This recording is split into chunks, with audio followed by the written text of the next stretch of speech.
Here, I would say, looking in that direction, in before 1850s, right? This is the side of the great. This is where that great big pulpit was, the wooden pulpit. You see the pillars the same, and you can see where the roof was much lower, right?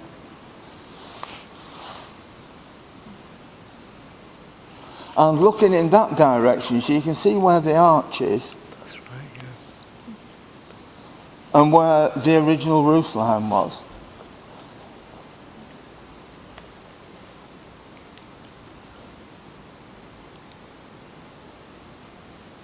Right. So when they put that in then, they moved the roof line that way as well. Yeah, it's off-centred. It's off-centre, isn't it? Compared to the original roof line. That arch is off-centre to it. This arch here, well, no, presumably it's always been off-centre. Oh. I think it must have been.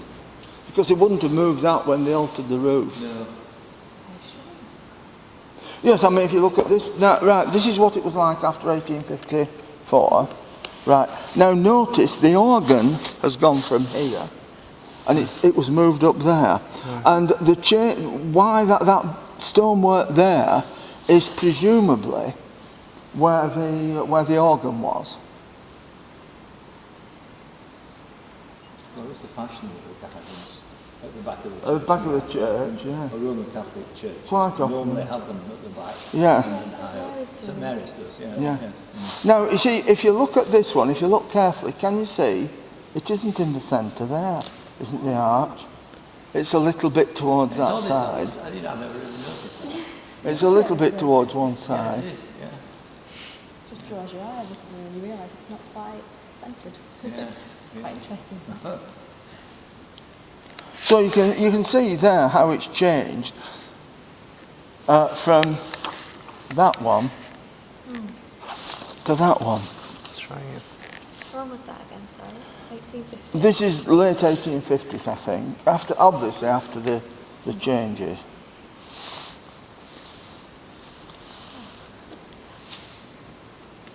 Right, so what we're looking at is that the original end of the church was about here. Right. Right.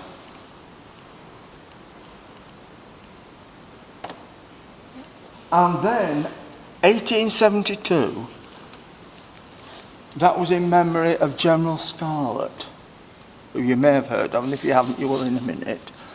He died in 1871, and as his memorial, they extended the church and they moved that window. That window was originally here. It must have been a fantastic It must have been a huge job love to moving see it. How many connected people would there be for that? Well, obviously it would be taken apart, you know, it would have to be. Sections, well, it's all in sections. It would have to be done. And it's Yeah. a beautiful window, that's in It there. is. And especially with it being a bit darker outside, you can see it very well today, can't Yes. you? And then they moved the organ again. They put the organ up there. A vestry was built there, and the organ was put on top of it. When was that? That's 1872-ish. So it was all done together.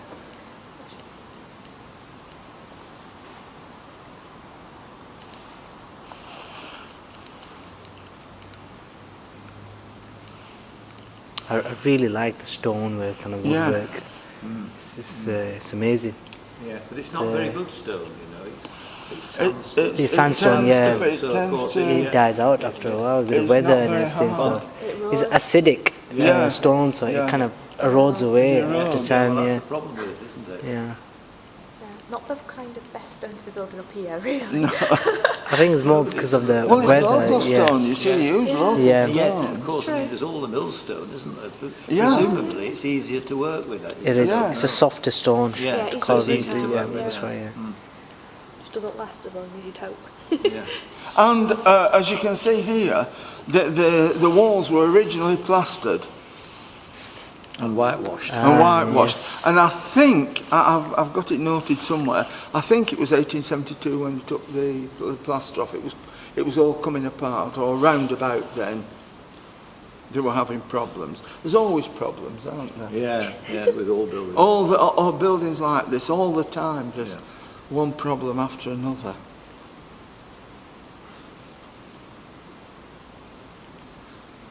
Now, in this one, you'll notice the pulpit, looking in that direction, was on this side,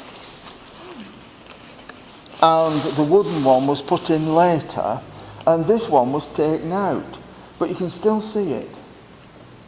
It's in Fulridge Church, near Combe. It was recycled and went to Fulridge.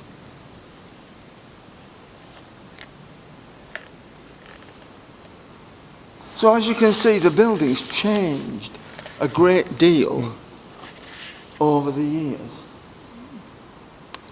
Now, perhaps I'll mention now, we went back to the Middle Ages, 1122, when it was given to the monks of Pontefract Priory.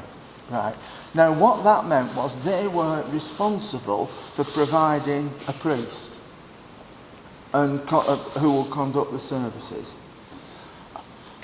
Later, it went to Whalley Abbey, right, and it remained what they called a chapel, and the priest was a chaplain right up to the 1860s. It wasn't officially a full parish church until then.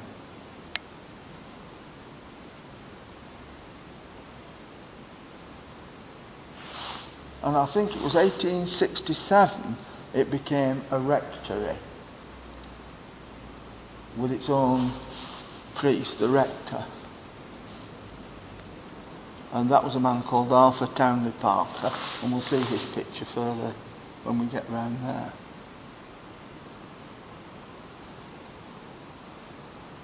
And he made arrangements that when he died, right,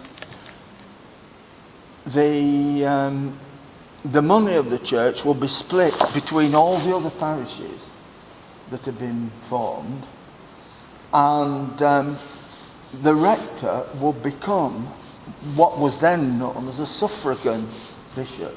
You don't seem to use that anymore, do you? They always say assistant bishop, don't they? Yes, but no. you still do actually use it. Officially? Yes, officially, yes, but it's been demoted to act. Yeah, he was like a sort of deputy bishop, I suppose you might say.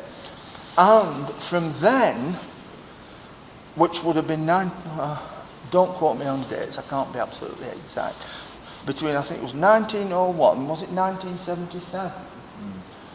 St. Peter's was the only church, the only place in the whole of the country where the rector was also a bishop. He had the two jobs. But it was really too much for one person, so they split it. Yeah. So the Bishop of Burnley is no longer the rector. And the other thing I was saying about the money, by the late 19th century, apparently, Burnley was one of the richest churches in the country. They had a lot of endowments. And it was Townley Parker who decided that there was really too much money for one church, so it was to be split and distributed amongst the other churches in Burnley, because there were another half dozen by then. I wonder how it accumulated all that money. I don't know. No, because you couldn't, I'd suppose though, if it's the Industrial Revolution and everything, and you've got the wealthy families coming in. I mean, it may have been partly that.